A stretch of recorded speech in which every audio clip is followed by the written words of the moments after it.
ശശി തരൂർ വെല്ലുവിളിക്കാൻ തുടങ്ങിയിട്ട് കുറെ കാലമായി. അതിന്റെ ഒരു തുടർച്ചയാണ് നമ്മൾ കാണുന്നത്.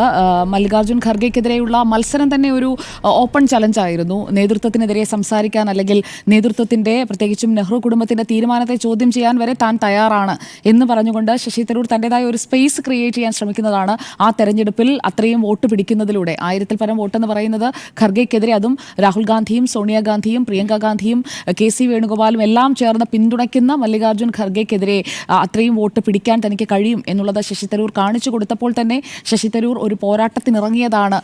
ഒന്നുകിൽ അകത്ത് രാജാവായി നിൽക്കുക, ഇല്ലെങ്കിൽ പുറത്തേക്ക് ഇറങ്ങുക എന്ന ഒരു നീക്കത്തിലേക്ക് ശശി തരൂർ കടക്കുന്നതിൻ്റെ ഒരു സൂചനയായി ഇപ്പോഴത്തെ ഈ പരാമർശങ്ങളെയൊക്കെ നമ്മൾ കാണേണ്ടതുണ്ട്. പ്രത്യേകിച്ചും കേരളത്തിൻ്റെ നേട്ടങ്ങളെക്കുറിച്ച് പറഞ്ഞത് കേരളത്തോടുള്ള സ്നേഹം കൊണ്ട് മാത്രമാണ് എന്ന് കരുതാൻ കഴിയില്ല. കേരളത്തെ നയിക്കാൻ താൻ തയ്യാറാണ്.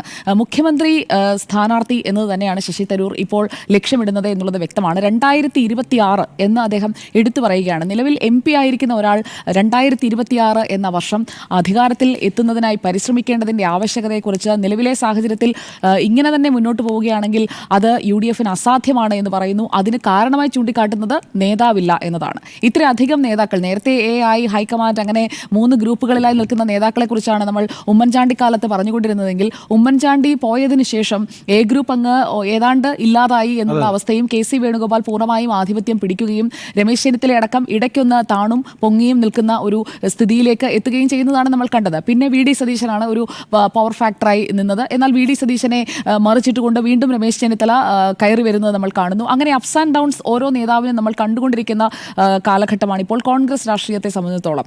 അവിടെയാണ് ഇവിടെ ജനങ്ങൾക്കൊപ്പം നിൽക്കുന്ന പോപ്പുലാരിറ്റി ഫാക്ടർ കേരളത്തിലെ കോൺഗ്രസിൽ ഏറ്റവും കൂടുതലുള്ളത് തനിക്കാണ് എന്ന് പറഞ്ഞുറപ്പിക്കാൻ ശശി തരൂർ തന്നെ ഈ ഇന്റർവ്യൂവിൽ ശ്രമിക്കുകയാണ്. അതിൽ ആ ചോദ്യങ്ങളിലൊന്നും അങ്ങനെ ഒരു പോപ്പുലാരിറ്റി ഫാക്ടറിനെ കുറിച്ചുള്ള വളരെ പാസീവായിട്ടുള്ള ഒരു ചോദ്യമാണ്. അതിനെ അദ്ദേഹത്തിന് വളരെ ക്ലവറായി, വളരെ ക്ലാസിക് സ്റ്റൈലിൽ കൃത്യമായി, ക്രിക്കറ്റ് ഇഷ്ടപ്പെടുന്ന ശശി തരൂരിന് കൃത്യമായി എങ്ങനെയാണ് പിച്ചിൻ്റെ ബൗൺസ് നോക്കി കൃത്യമായി ഒഴിഞ്ഞു മാറാനും എല്ലാം അറിയാവുന്ന ആളാണ് ശശി തരൂർ. പക്ഷേ കൃത്യമായി പിച്ചറിഞ്ഞ് ശശി തരൂർ അവിടെ തൻ്റെതായ ഒരു പ്ലേ സ്റ്റൈൽ പുറത്തെടുത്തു എന്ന് തന്നെ വേണം മനസ്സിലാക്കാൻ. ഈ അവസരം ശശി തരൂർ ഉപയോഗിക്കുകയാണ്. കാരണം കേരളത്തിലെ കോൺഗ്രസിനുള്ളിൽ ഇപ്പോൾ ആരായിരിക്കണം മുഖ്യമന്ത്രി സ്ഥാനാർത്ഥി എന്നതിലേക്ക് ഉള്ള ടോപ്പ് കണ്ടന്റേഴ്സിന്റെ പട്ടികയിൽ അതിനേക്കാളും മുകളിൽ, അതുക്കും മേലെ നിൽക്കുന്നയാൾ ഞാനാണ് എന്ന് പറയാനാണ് ശശി തരൂർ ഈ അഭിമുഖത്തിലൂടെ ശ്രമിക്കുന്നത് എന്നുള്ളതാണ് എനിക്ക് മനസ്സിലാക്കാൻ കഴിഞ്ഞത്. അതിൻ്റെ പൂർണ്ണരൂപം വരുമ്പോൾ ഇനി മറ്റേതെങ്കിലും കാര്യങ്ങളെക്കുറിച്ച് കൂടി കൂടുതലായി പറഞ്ഞിട്ടുണ്ടോ എന്നുള്ളത് വ്യക്തമാകും. എന്തായാലും പൊളിറ്റിക്കലി കറക്റ്റാണോ ശശി തരൂർ എന്നുള്ള ചർച്ചയിലേക്ക് കടക്കുന്നതിന് മുൻപ് അദ്ദേഹം പറഞ്ഞ ഒരു കാര്യം, എൻ്റെ സംസാരവും പെരുമാറ്റവും ഒക്കെയാണ് ഞാൻ നിന്ന മണ്ഡലത്തിൽ കോൺഗ്രസിൻ്റെ വോട്ട് ഉയർത്തിയത്, അല്ലാതെ കോൺഗ്രസിൻ്റെ വോട്ട് ബാങ്ക് എന്നുള്ള ഒന്നല്ല. അത് സത്യമല്ലേ? തിരുവനന്തപുരം മണ്ഡലത്തിൽ കോൺഗ്രസിന് മാത്രം വോട്ട് കൊണ്ട് ഒരിക്കലും ശശി തരൂരിന് ജയിക്കാൻ കഴിയില്ല. അത് അവിടുത്തെ പരസ്യമായ രഹസ്യമാണ്. കാരണം ഇടതുപക്ഷത്തിൻ്റെ സ്ഥാനാർത്ഥിക്ക് എത്രയാണ്, ആര് മത്സരിച്ചു കഴിഞ്ഞാലും എത്രയാണ് വോട്ട് കിട്ടുന്നത് എന്നതിനെ അനുസരിച്ച് തന്നെയാണ് അവിടെ നിൽക്കുന്ന ശശി തരൂർ ആയാലും മറ്റൊരു സ്ഥാനാർത്ഥി വന്ന് കോൺഗ്രസിന് വേണ്ടി നിന്നാലും ഇത് തന്നെയാണ് സംഭവിക്കുക. ഇത്തവണ രാജീവ് ചന്ദ്രശേഖർ കുറച്ചുകൂടി ഒന്ന് ആഞ്ഞു പിടിച്ചിരുന്നെങ്കിൽ ശശി തരൂർ തോറ്റേനെ.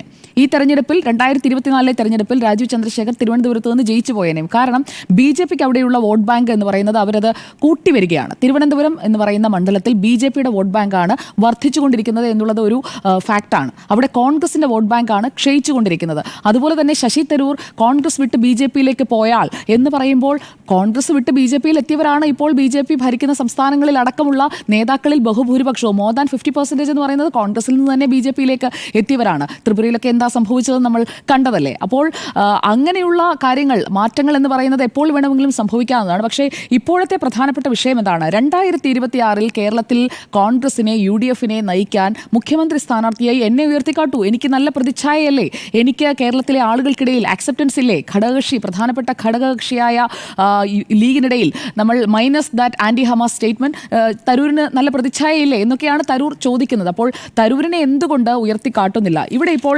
പ്രധാനമായും ഉയർത്തിക്കാട്ടുന്ന K Sudhakaran, VD Satheesan, Ramesh Chennithala, K Muraleedharan, to some an extent KC Venugopal, ഈ 5 പേരുടെ പേരാണ് പ്രധാനമായും CM പ്രോബബിൾസ് എന്ന രീതിയിൽ കേരളത്തിൽ കോൺഗ്രസിനുള്ളിൽ ഒക്കെ ചർച്ചയായിക്കൊണ്ടിരിക്കുന്നത്. ആ ചർച്ചയിൽ പോലും എൻ്റെ പേര് വരുന്നില്ലല്ലോ. അത് ശശി തരൂരിനെ ഹോണ്ട് ചെയ്യില്ലേ? കാരണം ഞാൻ ഇത്രയും പ്രമുഖനായിട്ട് നിങ്ങളാരും എന്നെക്കുറിച്ച് ചർച്ച ചെയ്യുന്നില്ല, സോ അതിനകത്തേക്ക് ഞാനുമുണ്ട് എന്ന് തരൂർ തന്നെ പറഞ്ഞു വെക്കുകയാണ്. വേറെ ആരും അത്രയ്ക്ക് അദ്ദേഹത്തിൻ്റെ പേരങ്ങോട്ട് എടുത്തു പറയുന്നില്ല, ചർച്ചകളിലേക്ക് വരുന്നില്ല. നമ്മൾ തന്നെ ചർച്ച ചെയ്യുമ്പോൾ VD സതീശനും രമേശ് ചെന്നിത്തലയും തമ്മിൽ മുഖ്യമന്ത്രി സ്ഥാനാർത്ഥിയാകാൻ വേണ്ടിയിട്ടുള്ള പോരാട്ടമാണ് എന്ന് പറയുന്നു. ഇടതുപക്ഷം, പ്രത്യേകിച്ച് മുഖ്യമന്ത്രി തന്നെ അവിടെ രമേശ് ചെന്നിത്തല ഇരിക്കുന്ന വേദിയിൽ സ്വാഗത പ്രാസംഗികൻ പറയുമ്പോൾ അതിനെ ഒരു ലൈറ്റർ നോട്ടിലാണെങ്കിൽ പോലും പറഞ്ഞു വിടുന്നു, അതും ചർച്ചയാകുന്നു. പക്ഷേ അവിടെയൊന്നും ശശി തരൂർ എന്ന പേരേ ഇല്ല. അപ്പോൾ അദ്ദേഹം അതിലേക്ക് എൻ്റർ ചെയ്യുകയാണ്, ആ ഒരു മത്സരത്തിലേക്ക് ശശി തരൂർ കൂടി തന്നെ പ്ലേസ് ചെയ്ത് വെക്കുകയാണ് എന്നുള്ളതാണ് ഇവിടെ നമ്മൾ കാണേണ്ടത്. ഇവിടെ കോൺഗ്രസിന്റെ വോട്ട് മാത്രം, തിരുവനന്തപുരം മണ്ഡലത്തിൽ മാത്രമല്ല കേരളത്തിൽ ഉടനീളം എടുത്തു നോക്കിയാൽ കോൺഗ്രസിന്റെ വോട്ട് മാത്രം കൊണ്ട് CPIM-നെ അല്ലെങ്കിൽ LDF-നെ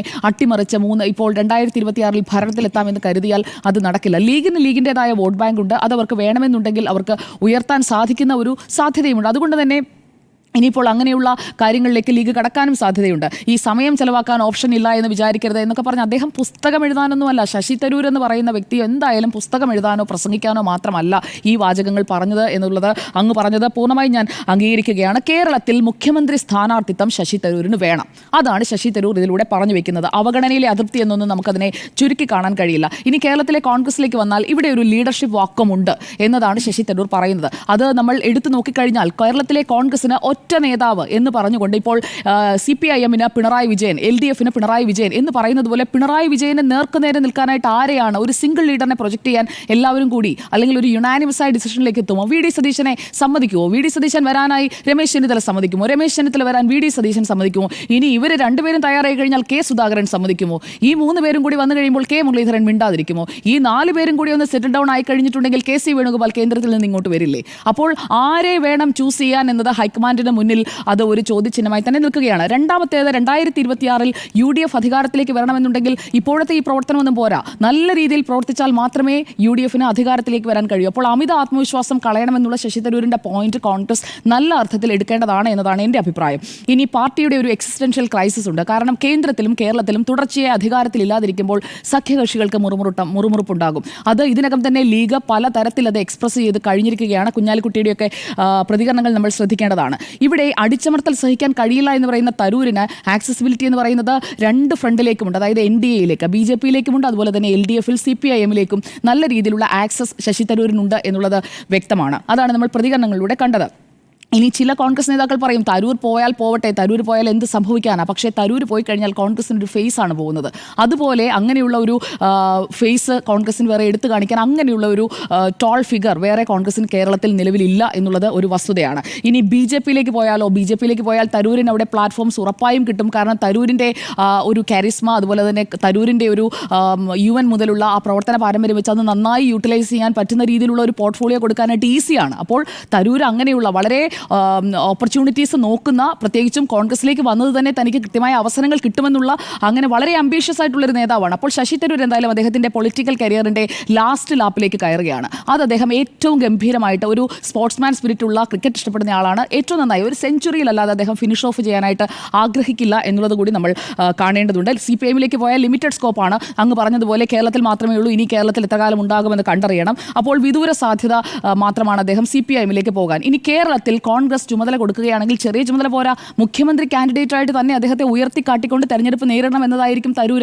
ആവശ്യപ്പെടുന്നത്. അത് സമ്മതിച്ചു കൊടുക്കും നേതാക്കളെന്നും നമുക്ക് കരുതാൻ കഴിയില്ല. ഇനിയിപ്പോൾ UDF-നുള്ളിൽ കോൺഗ്രസിന് പെർഫോം ചെയ്യാൻ പറ്റുന്നില്ല എന്ന് പറഞ്ഞുകൊണ്ട് ലീഗ് അതിൻ്റെ ഒരു സാരഥ്യത്തിലേക്ക്, അല്ലെങ്കിൽ UDF-ൽ ഞങ്ങൾ ഡിസൈഡ് ചെയ്യാം, ഞങ്ങളിപ്പോൾ മത്സരിക്കുന്ന സീറ്റുകളല്ല, അതിൽ കൂടുതൽ സീറ്റുകൾ മത്സരിച്ച് ഞങ്ങൾക്ക് മുന്നണിയെ അധികാരത്തിലെത്തിക്കാൻ കഴിയുമെന്ന് പറഞ്ഞൊരു 40 സീറ്റ്സ് വരെയൊക്കെ ഡിമാൻഡ് ചെയ്യാനുള്ളൊരു സാധ്യതയും തള്ളിക്കളയാൻ കഴിയില്ല. മുസ്ലിം വോട്ട് കൺസോളിഡേഷൻ എന്ന് പറഞ്ഞുകൊണ്ട് ആ ഒരു സാധ്യതയിലേക്ക് ലീഗ് പോയാലും നിലവിലത്തെ സാഹചര്യത്തിൽ നമുക്ക് തള്ളിക്കളയാൻ കഴിയില്ല. അല്ലാത്ത പക്ഷം ലീഗ് 40 സീറ്റ്സ് എങ്കിലും മത്സരിച്ചാലേ 40 സീറ്റിൽ മത്സരിച്ചാലേ UDF-ന് അധികാരത്തിലെത്താൻ കഴിയുള്ളൂ. മുസ്ലിം വോട്ടിന്റെ കൺസോൾട്ടേഷൻ ഇല്ലാതെ UDF-ന് അധികാരത്തിലെത്താൻ കഴിയില്ല. അല്ലാത്ത പക്ഷം 3ാം ഇടത് സർക്കാർ എന്നുള്ളത് ഉറപ്പാണ് എന്നുള്ളതാണ് നമ്മൾ മനസ്സിലാക്കേണ്ടത്. അപ്പോൾ മുസ്ലിം വോട്ട് ബാങ്കിന്റെ ആ ഒരു കൺസോൾട്ടേഷനിലേക്ക് എത്തണം. PK കുഞ്ഞാലിക്കുട്ടി ഹൈക്കമാൻഡുമായിട്ടുള്ള കൂടിക്കാഴ്ചയ്ക്ക് മുൻകൈ എടുക്കുന്നത് കൊണ്ടാണ് കോൺഗ്രസിലെ തമ്മിലടി ഇതിങ്ങനെ മുന്നോട്ട് പോയിട്ടുണ്ടെങ്കിൽ നല്ല രീതിയിൽ തോറ്റുപോകും. അങ്ങനെ തോറ്റിരിക്കുന്ന പ്രതിപക്ഷമായി ഇനി ഇരിക്കാൻ ലീഗ് തയ്യാറല്ല എന്നത് തന്നെയാണ്. എന്തായാലും ലീഗിന്റെ ഫസ്റ്റ് ചോയ്സ് അത് എന്തായാലും ശശി തരൂരല്ല, രമേശ് ചെന്നിത്തലയാണ്. രമേശ് ചെന്നിത്തല കഴിഞ്ഞാൽ സെക്കൻഡ് ചോയ്സ് എന്ന് പറയുന്നത് ഈ ആന്റി ഹമാസ് സ്റ്റേറ്റ്മെന്റ് മാറ്റി നിർത്തി കഴിഞ്ഞാൽ തരൂർ തന്നെയാണ്.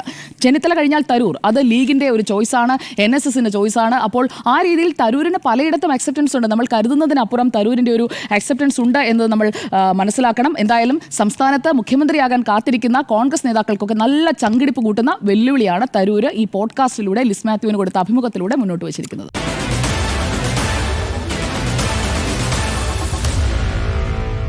Meet the editors.